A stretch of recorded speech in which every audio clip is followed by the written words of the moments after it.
যারা কোরআন পড়তে পারে না, যারা কোরআন জানে না, তাদের জন্য কি এমন কোনো আমল আছে যেটা করলে একটা পরিপূর্ণ কোরআন সবের আমল হয়ে যাবে, এমন কোনো আমল আছে? অবশ্যই আল্লাহ তাআলা তাদের জন্য একটা ছোট্ট সূরা কোরআন শরীফের মধ্যে রেখেছেন।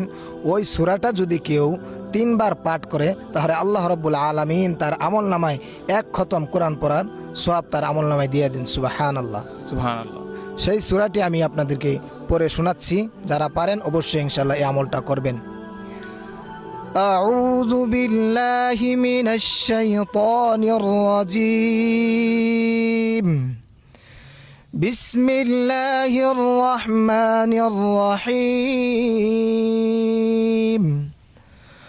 কুল হুয়াল্লাহু আহাদ আল্লাহুস সামাদ লাম ইয়ালিদ ওয়া লাম ইউলাদ ওয়া লাম ইয়াকুল লাহু কুফুয়ান আহাদ।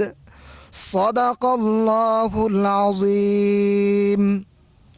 মাশাআল্লাহ, আপনারা ভিডিওটা সর্বোচ্চ শেয়ার করে দিবেন, সবাই যেন ঠিক আছে এই সূরাটা পড়ে একটা কোরআন খতম দেওয়ার পরিপূর্ণ সওয়াব পেতে পারে। ভিডিওটা সর্বোচ্চ শেয়ার করে দিবেন, আমাদের পেজটি ফলো করে দিবেন।